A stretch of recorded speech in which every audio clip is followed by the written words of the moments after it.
Since 2012, there's kind of only been one bike to benchmark your big adventure bike against, the BMW R1250 or 1200 GS. Now, Triumph clearly wanted a bigger slice of the pie than the 1200 Explorer were giving them, and so the goals were clear. They aimed squarely and unashamedly at the king of the class. It was in the press presentations and the numbers of the spec sheet. The Tiger Explorer's shortcomings were vanquished, and on paper, the new Tiger launched lighter, faster, better braked, and better technology. But on paper, being faster and lighter and more awesome is just part of the equation. After all, BMW's R1250 is an oddball, and in that gap, a host of other bikes threw themselves into the maxi adventure equation. So that presents the question. Is the Tiger there? Does its GS beating spec with heated seats, lower weight, more power, and suspension put together a bike worthy of your money, time, and travel companionship? Well, yes, but I have a problem with it, and it is a big problem. More than 10 years ago, when the R1200 GS water-cooled was launched and the Tiger Explorer came with it, that gulf was huge. There was a big gap between them. The Tiger Explorer was big, and frankly, it was a bit shit off-road. Since then, Triumph have transformed. They are not the same company. They're pumping great bikes out again and again. And for the most part, the Tiger 1200 Rally Pro is a great bike. It handles on the road really well, like exquisitely well. It is very easy to ride for a bike with a 21-inch front wheel. It has lovely wide handlebars, and the geometry means that it does that thing that a lot of adventure bikes do, where it's very easy to make it turn. It holds a line really well. The motor is a ripper and it has bags of torque. The engine is really strong, but not in an angry way.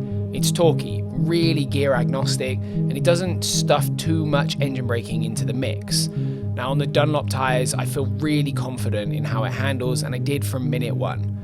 The really big standout is that it works well everywhere that I've been with it. It works well on a fast road, as it does on the nibbly, rough, bumpy back roads or in tiny villages and doing U-turns. It's an adventure bike and it's capable of dealing with any kind of tarmac I've thrown at it with a ton of composure. Hang on. Before we go any further, let's talk about those tyres. Now, the wrong tyre can completely change a bike's handling, and this video's sponsored Dunlop have a new tyre, the Trail Max Raid. I don't like to get all preachy in the adverts in our videos, but the Trail Max Raid is one of the best 50/50 tyres on the market. I will hang my hat on that. What makes the Trail Max Raid stand out for me is how it addresses the common shortfalls of 50/50 tyres without giving up the strengths. It's a true 50/50 tyre, and it works as well on the road as it does off-road. The Raid is designed with a high silica compound and a clever tread pattern to offer incredibly touring style road handling and truly superb wet road grip for this kind of tyre. It rolls into corners rather than falling into them, and has let me feel what the bikes are actually doing on the road. Add in the styling and block pattern links to the iconic 908RR rally-proven tyre and Dunlop's endless dirt bike tyre knowledge, and somehow it doesn't really feel like a street tyre off-road either. What you're left with is an adventure tyre that feels like a great 50/50 tyre in the dirt and a sport touring tyre on the tarmac. It's pretty unique. And I think I was saying something about that Triumph's composure. Now, a lot of that composure comes from the Showa electronic suspension setup.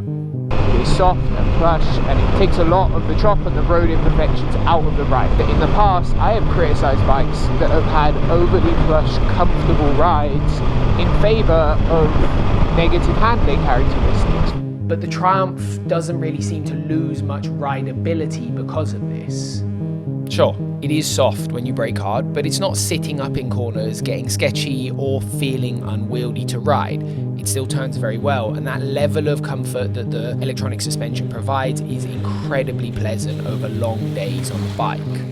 It's a maxi adventure bike, doing maxi big adventure bike things, but it is still capable of giving you that little adrenaline burst if that's your thing. And if we stop the review right there, I'd say this is a superb bike, and it's kind of in the ballpark with the KTM 1290 Super Adventure and the BMW GS. It's a tiny bit more top heavy, and the ultra plush suspension affects slow speed balance very slightly, but it's way better at this than the GT version, a mile better than the previous Explorer, and well worthy of your consideration for your money.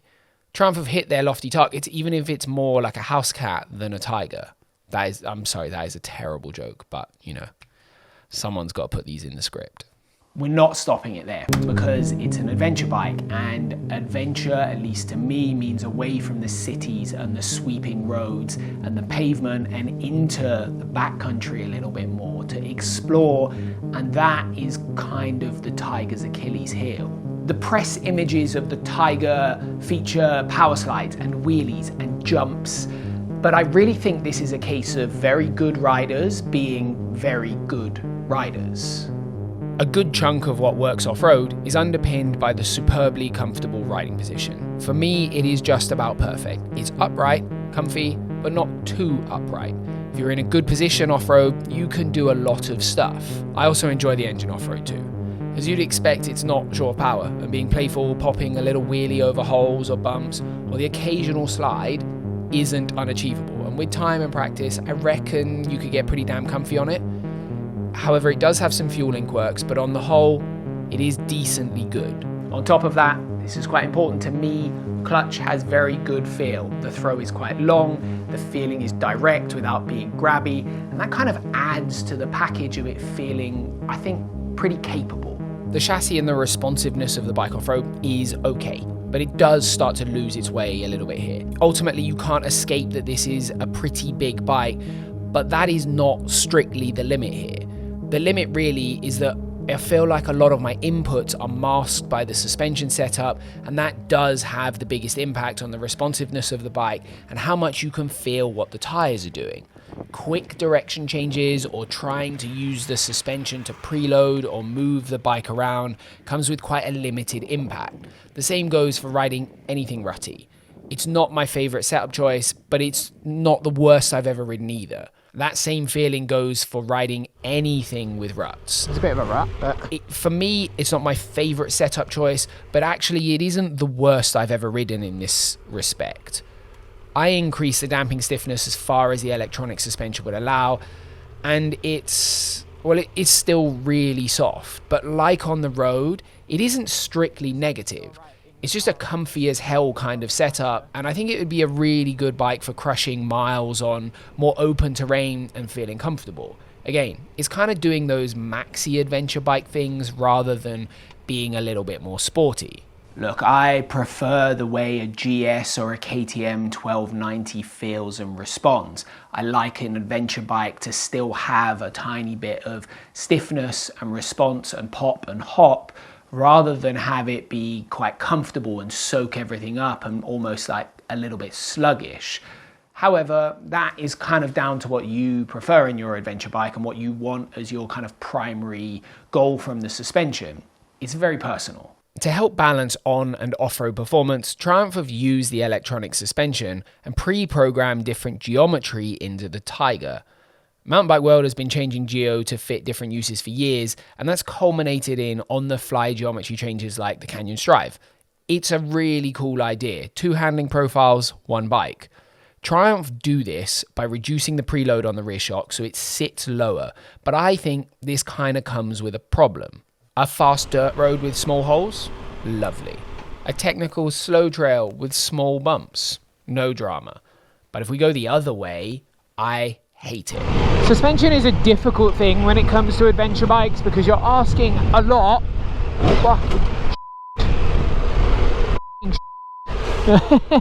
It's either soaking things up like a magic carpet, or it's like smashing 2 hammers together. And over the course of riding this bike, it kind of eroded my confidence to trust it.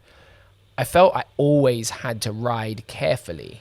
Now, I weigh more than the average person, but this is a big adventure bike designed to take a person and a passenger and luggage, and I can bottom it out on a speed bump or a small lump in the road. From that perspective, it's not great because it has 0 warning, and because of the violence of how this happens, it really feels like a shock from a much cheaper, older bike off-road, something more like a BMW 700 GS from 10 years ago. Now, I wanted to double check before I made a video about this that it wasn't just my bike that this problem existed on, so I asked my good friend Chris from Bike World about his experience. He's about 80 kilograms in kit, and said it bottomed out, but it never really felt bad. It was controlled and comfy on his test bike, so there is a chance I'm having a different experience for some reason. Now, I'm roughly 20 kgs more than Chris, and I ride with a 10 kilo camera bag and a few bits in my panniers, and that is very significant. Now, this may be a spring rate, it may be a problem in my shock, but I didn't ride this bike fully loaded at all, so keep that in mind if you're looking at one. At the end of our list, before we deal with the main question, there are the details. Changing tyres on a bike always gives you a good insight into how easy they are to work on. For this review, I fitted the new Dunlop Trailmax Raids using the really clever and something I am quickly falling in love with, Rabaconda Street Changer. All that went pretty smoothly, but the rear wheel, well, taking that out is a total nightmare. It's not happening on the trail side. Tons of different bolts and nuts everywhere, 180 Newton meter rear spindle, and an order of removal that I had to Google. Like I literally went back into the house and opened YouTube to find out how to do it. It's a rear wheel.